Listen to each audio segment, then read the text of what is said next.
Right. And we can ask for that. There isn't anything that Pardon me? Identify yourself. Oh, sorry. Forgot. It's okay. We're having a chat. Yeah. Marnielle Voss. I'm with the, I'm acting over the technology procurements underneath Carlos and Andrea for the Department of Technology. Thank you for joining us. Thank you.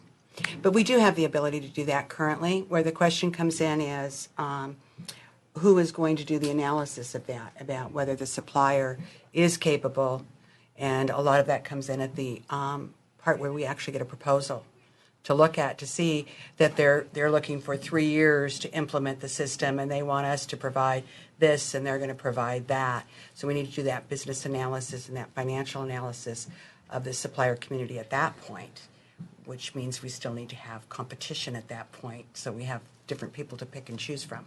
And I guess, of course, part of your due diligence with respect to past contracts and performance, if done thoroughly, should reveal whether or not the contractors had past difficulties meeting payroll, keeping appropriate people on staff. And the Well, like. and the other aspect of it, too, is whatever criteria we end up using and whatever analysis and evaluation we end up developing has to be defensible. Because, you know, if you're a company and you don't win based on some evaluation of your financial viability, for example, they might protest that, and we have to be able to have something that we can stand behind. So again, those are some of the things that we're working through and figuring it out.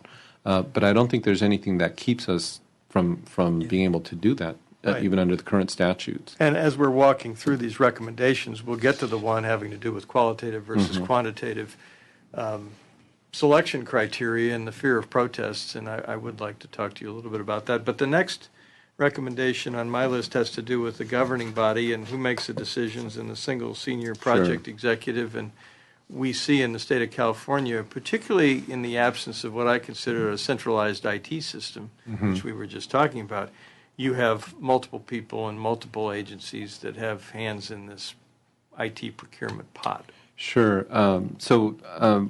In the discussion you had with the task force, I did want to just kind of do a little bit of just clarification. So when I look at governance, and when we look at governance, we look at it from two perspectives. Governance for IT as a whole, you know, is who reviews and approves projects, who gets to fund them, and then who owns them. That's kind of at a macro level. When it comes to an individual project, one of the things that is a requirement, and it's already required under our approval process, is that the department, that project, have a governance structure for making project-level decisions. Generally, what we require is that you have the business side, a high-level executive who can make decisions for the department. On the business side, sitting on an executive governance committee that gets to make decisions around, you know, do you change anything that comes up during the course of a project, necessary changes to the scope of a project, to a schedule, to the timing, to, you know, devoting the level of resources, whatever issues come up, and there really are, you know, literally hundreds of issues that can come up. And so that governance structure, I think, is what the task force was talking about when they say you need to have decision level folks that have enough pull within the department to say, okay, we need to send some experts in licensing to go and test the licensing portion of the system, or we need to have people that are construction managers or people that know about engineering. If you're building a system for Caltrans, for example, that can go in and sign off that yes, this system actually meets your business needs. So part of the governance structure that the task force is recommending here is part of what we do when we look at under stage one, when we assess an organization's capacity to pull it off. One of the things we look at is, do you have a governance structure that can help you effectively make decisions on projects? And do you think it matters that you're dealing with people who have other jobs that are completely unrelated to IT at the time that these projects are moving down the pipe? It matters a lot for a couple of reasons. One is you really need people outside of the IT shop that understand. If we're going to ask a department to change its business operations, you need people from the business side of the house. If we're going to say the way you issue licenses or take in applications or issue benefits has to change. You need the people that run that side of the operation to be involved. Secondly, they're the ones that are going to be the end users of the system. It's not going to be the IT shop. It's the difference between providing input, right, and controlling the process. I mean, you clearly need that input from the end users. I'm just wondering if in your experience you have seen situations where top-down direction from somebody whose focus is really not IT but is involved in the substantive operation of his department creates adverse consequences because... In my experience, it's actually been the other way around. Okay. It's when departments say, that's an IT project, let the IT shop handle it. Those are the ones that end up having the most problems. When it's the business side of the house saying, we own the system, we own the results of it, and we own the outcomes, they're the ones that are in there making sure it's designed well, that it's fully tested, that their folks get trained, and if they have to change the way they do business, they're the ones that have to make that change.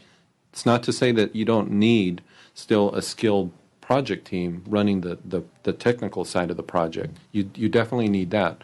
But when it comes to decision making, and even in negotiations and discussions with the contractors, you definitely need the business side of the house. And it's more, I've seen the successful projects, that is a common element. It's a very engaged business side partner.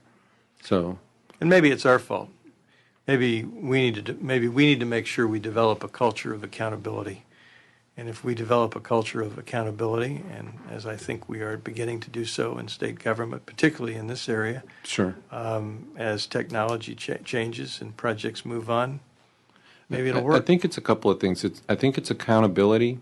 I think it's adequately training and educating folks as to why it's important that they're engaged. So I mentioned our Project Academy series. The very first class that we taught was how to be an effective project sponsor. And it was really aimed at the business side so that we teach them, how do you ask the questions? What are the questions to ask? How can you tell if your project is off kilter or not? How do you understand what these technical people tell you? It's those sorts of classes that are going to help as well. But it's accountability, it's education and training. And then, it's also working with the vendor community so that they know what they're bidding for, what they're on the hook to deliver, and building into the contracts some management mechanisms that allow you to manage vendor performance. And we're, like I said, we're working on all of those. I know we'll get to it at some point, but we'll move through it. I'll stop talking, but recommendation number 6 has to do with the Office of Systems Integration, and I think you touched on that, and you certainly know that. So if that model works, I would encourage you to encourage those who are probably listening to this session to give some thought to that. Well, as I said, it's very near and dear to my heart, and I know it's a model that works. What about the recommendation 7 has to do with a formal staffing plan, and I guess this applies both to the state and to the vendor community. It really does, and so I mentioned that we've done a pretty comprehensive assessment. One of the things that we also did is we went out and talked to the vendor community and said, okay, what causes projects to fail and how do we do better? And I meet with them very regularly as well. And one of the things that they do complain about is, hey, you're asking us to hold up our end of the bargain and send an A-team. But the state isn't on the hook to do the same sort of thing, and I think that's what this recommendation is about. Why does the state? Why do we fall down? Would it help if we were centralized, or does it have nothing? Does it have little to do with that, and more to do with the fact that we're involving people who have other jobs to do besides? I think it has to do with both of those aspects. One is I think it would help if we had just a consistently trained and skilled cadre of project people on the technical side of a project. But beyond that, really what you do want is you want those folks that are the best and the brightest in the department on the business side of the house. And as you pointed out, they have full-time jobs. So when we do our assessment of an organization's capacity to take on a project, that's what we look at. In that first stage is, are you willing to dedicate your best and brightest to go work on this project, and show us that you have the capacity to do that. So I think it's both. I think you have very busy people with very busy jobs, but those are the folks you need to help you effectively design and test and train and implement a project. And that may change depending on what we do in the state of California in terms of the way we organize the delivery of IT project management services. Even if we were to centralize and say let's take OSI and make that the project management office for the entire state. More likely your department, but that'd be great with me too. But if it's our department, even if you establish a project office with really well-trained project managers and technical teams, you are still going to need those folks that know how payroll runs, or how you issue licenses, or how you build roads, or whatever it is, and how you use the technology in those spaces. So it's going to be both. You need access to the specialists. Access and a commitment that they'll be there when you need them. But we do hear about that from the vendors, and so that is one of the things that's built into our stage one of the project process. Recommendation 8 talks about you developing inside your department, I guess, a cadre of talented IT professionals and legal staff. So has that happened? Do you need additional resources? It has happened, and it is happening. So under when IT procurement got moved over to my shop, we got a set of resources, staff, that included some staffing for the procurement folks and some for on the legal side. Separate and apart from that, we've carved out through redirection a unit which we call our consulting division. And what we did is, again, going back to the lessons that we've learned, say, hey, we really need folks that can go in and help a project and get hands-on when they run into problems around, business requirements, around how do you put in place a good governance structure, around, how do you do a good data management or data migration plan.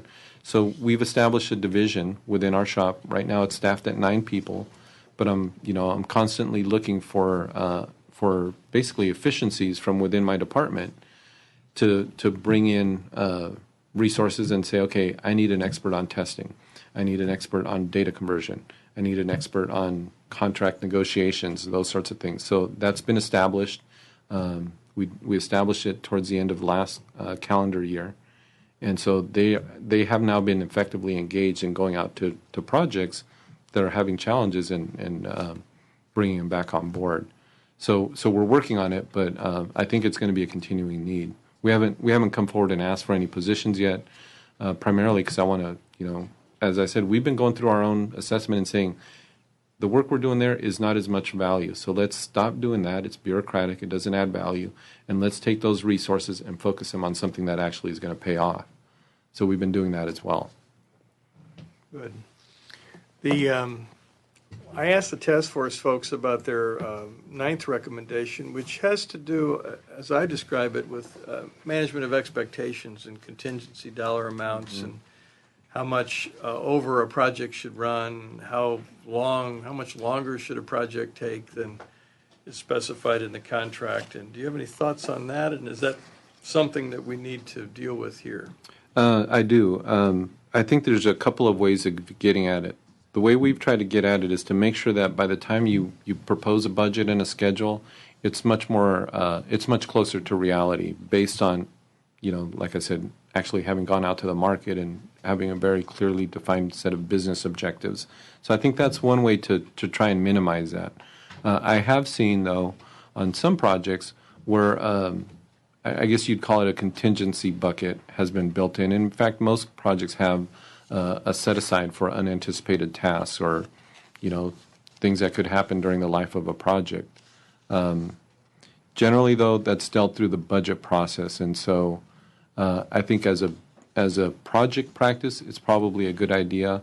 But in reality, what happens is oftentimes projects and departments have to go negotiate that with finance and with the legislature through the budget process. But I have seen it done successfully.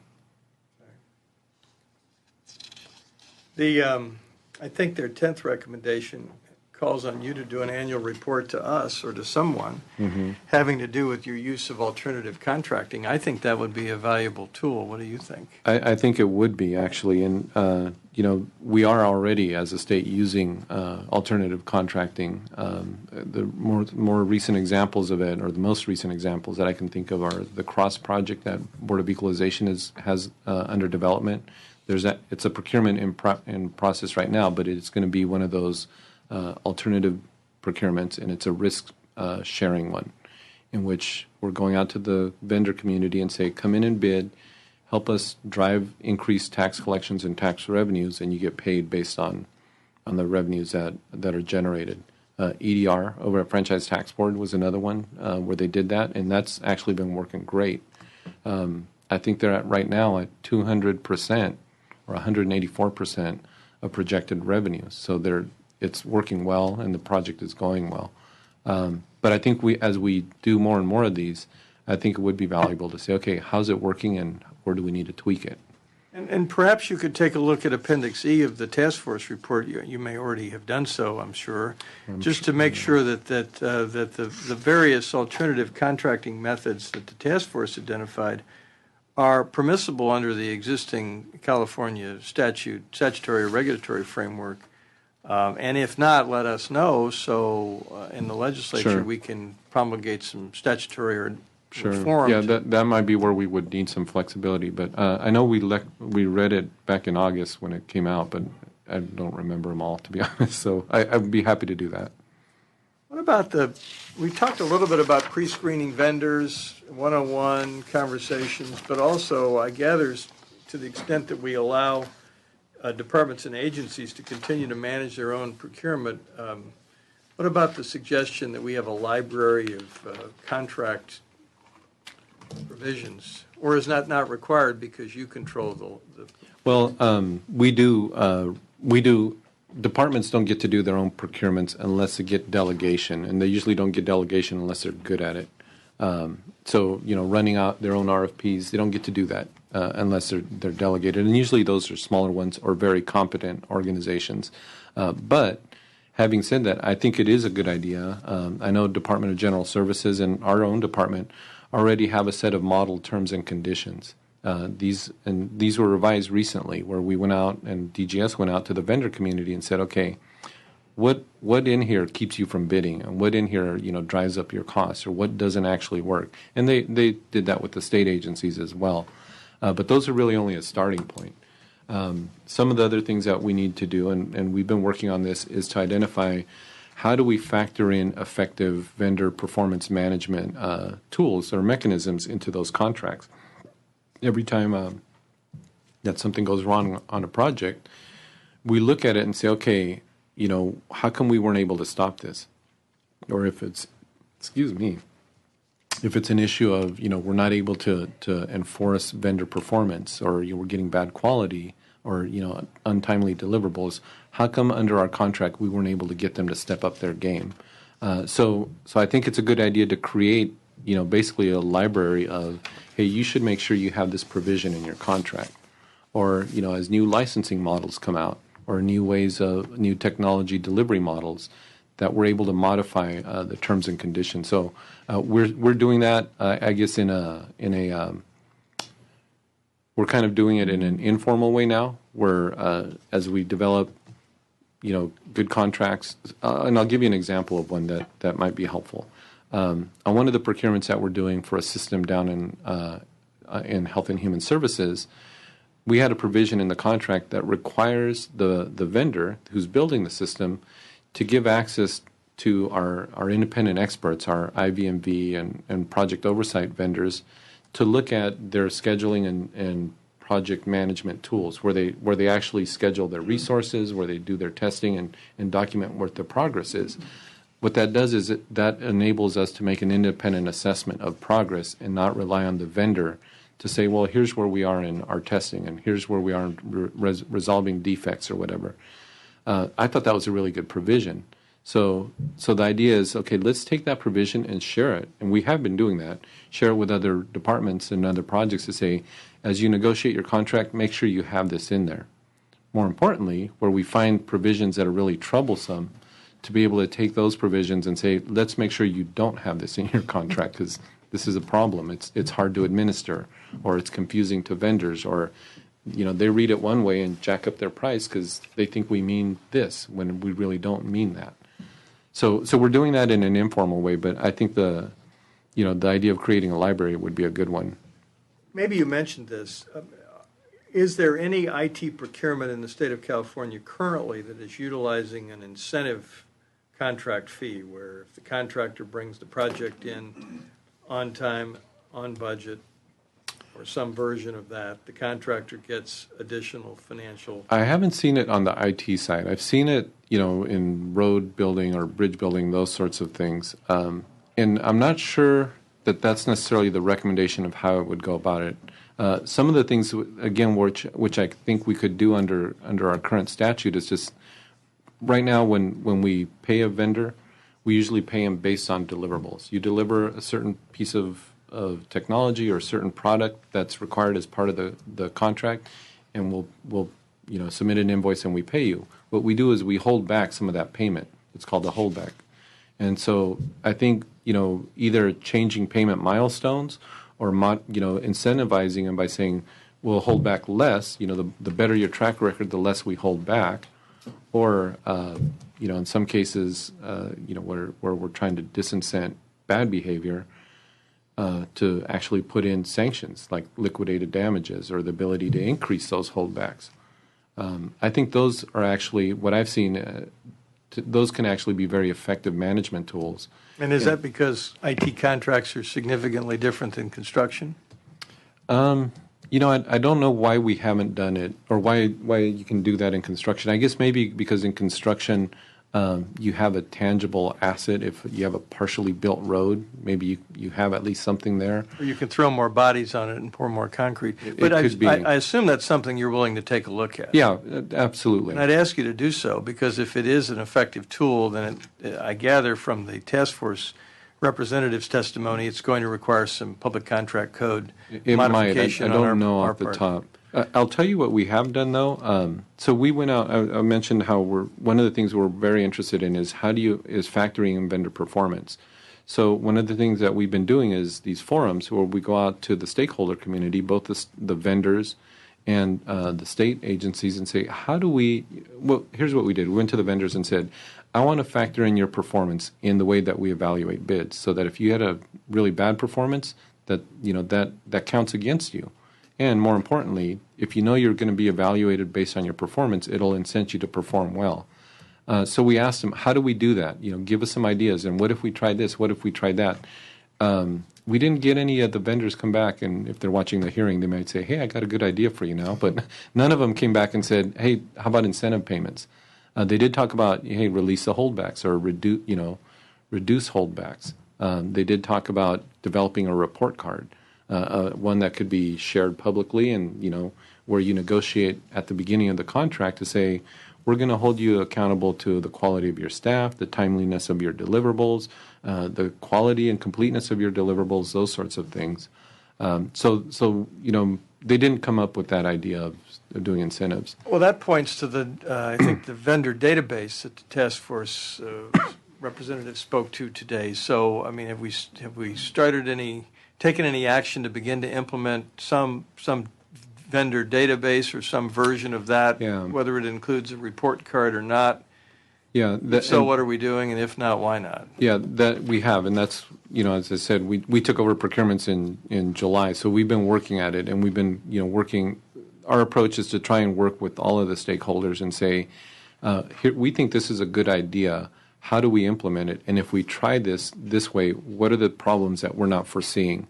So the whole effort around vendor performance and the vendor report card came out of that, where we went out and said, how do we factor in your performance, and does it cause any problems? Because there could be problems. So, for example, if we say you're going to get a grade or some assessment based on how you've done in California, well, what if it's a new company, or a company that hasn't done business in California, or a company that's had a big project failure, but it was in the state of Tennessee or something? Does it matter whether the business was has been done in California for purposes of our scorecard? In some cases, well, we haven't finalized it, but those are the sorts of questions we're asking the community. Say, does it? Because if you say, oh, well, yes, it will only count what you've done in California, that could disincent or, that could limit competition from new companies or companies that may have been working in California, but all they've done is private sector stuff.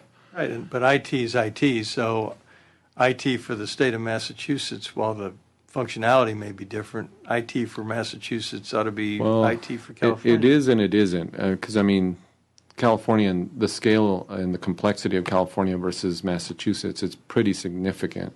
So but that has to be a factor that you apply to your evaluation and the grade that you attach to prior performance. So that's why we're asking, help us come up with a model that works. And what are the unforeseen circumstances if we try one and don't factor in those sorts of considerations. One of the significant recommendations I thought that the task force made, and it applies to your department, is that you conduct sort of a post-procurement review, post-project review and assessment of these various technology projects in the state, and I assume it would be a written report that would be accessible by people like me. Sure. Have you taken steps to implement that recommendation, and if so, how, and if not, why not? Yeah, so we already do. It's called the Post-Implementation Evaluation Report, and I think LAO mentioned it's been in place for a long time.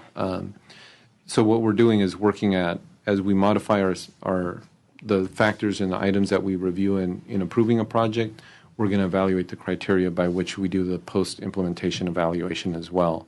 Does it depend on input, for example, the controller's office? I assume that's why you want an assessment by the controller's office, so you can complete your post.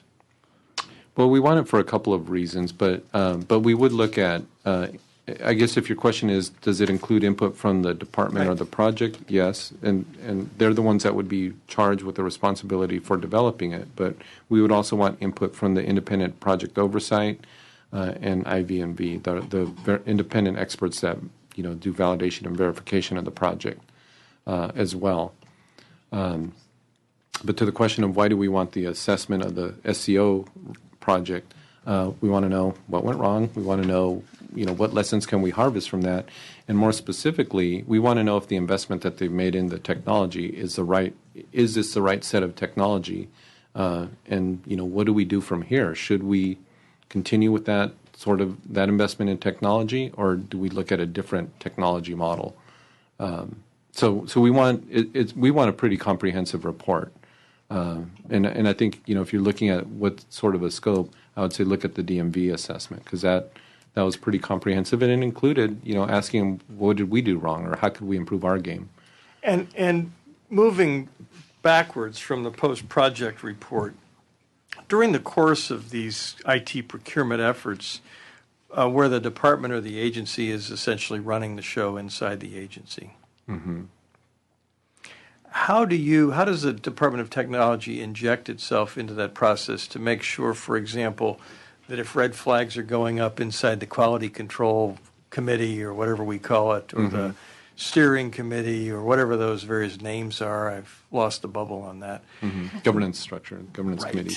That you, as the Department of Technology, are made aware of problems at that point that you can hopefully then parachute in to solve. Sure. Is that an intelligent question? Yes, it is. It's a very good question. And so here's how we do it. First and foremost, through this process, before a project gets launched. But let's say once a project is launched, depending on the level of complexity, we might actually have folks embedded on the project doing oversight, and they would be akin to like your county inspector, right? If you're taking on a building project, the inspector comes in to make sure you're building the code, that you're following good construction practices, et cetera, et cetera. So part of what our oversight division does is to do exactly that, to go in and monitor and track and report on issues as they see them and how the project is doing. So they report to me, and they also report to the project team to say, and into this governance structure, which is why it's important to have high-level executives involved with it, to say, hey, we have some issues going on here, and to make recommendations as to how to make those fixes. Separate and apart from that, I meet every month with the departments especially on the big projects, and bring them in and say, okay, let's review your projects and what's going on. So I take the information that my staff have shared with me, and we go through and say, what's the progress, what are the issues, what are the challenges, and what are you doing about it? And then I meet separately with the vendors. So if you're the project vendor on project ABC, I bring them in and ask them, what are you doing to fix these issues, or what's the issue here, and ask them also what for their assessment of what's going on in the project. And sometimes they'll tell me, well, this department is lagging, or their staff aren't adequately trained, or whatever issues they might be. And so we're able to work with the department and with the vendor to come up with solutions for those. In some cases, like I said, they need an extra shot of resources or an extra shot of expertise, and that's where the consulting division comes in, where we send those folks in on short-term engagements to go in and help the department address particular issues. So that's the way we do it. Well, I'm hoping, I look forward to receiving your self-assessment and also the controllers, because frankly, I don't remember ever receiving one that was very detailed, if I received anything at all, and certainly the people that testified that they really didn't know anything about the project because they weren't there. But what I recall from the earlier hearing that we had on that particular procurement project was that we as a legislature were getting the green light reports only a month or two before bad things happened. And I'd be interested in your self-assessment to see if you had folks embedded in the process, were they being told that it was a green light project when instead, at the very least, it should have been a yellow light project or a red light project? And if so, where the breakdown in the information flow occurred, not to point fingers, but just to make sure that we fix the problem on a go-forward basis. Can we talk, and I realize the hour is getting late, and you have been very, very tolerant, sir, given your position and the things that you have to do around here. Can we talk a little bit about qualitative versus quantitative analysis of bids? We touched on it earlier. It was certainly part of the task force recommendation at 13. And the fear of bid protests, and whether that's a culture in California that we need to address. Sure. So I guess what I would say is we do currently, both us and the Department of General Services, use both types of analysis and assessments in evaluating proposals. I guess what I would call in the quantitative part of it is looking at things as simple as, how much does it cost, and how do you compare the cost of this bid versus that bid. But beyond that, we also look, and I guess what I would also factor in there is compliance with the administrative side of a procurement. There's certain things that vendors are required to do as part of just the process of submitting a procurement. But beyond that, we also look at evaluations of the technology that they're proposing or the technical solution. And from the qualitative aspects of it, we do today look at the qualifications and track record of not only the companies that are bidding, but also the staff that they propose. We'll lay out a set of criteria that they'll have to submit or they'll have to comply with. So we look at that as well. As I mentioned, we're working at how do we also factor in past performance into the actual evaluation. Where they actually either get points or lose points in the evaluation of the bid, so that we can incent better performance, and specifically better performance on California contracts. That part we don't have all the way figured out yet. We do have a work group working on that. But I would say in the next couple of months we'll at least have something that we can pilot and test out. But we do today use both qualitative and quantitative aspects.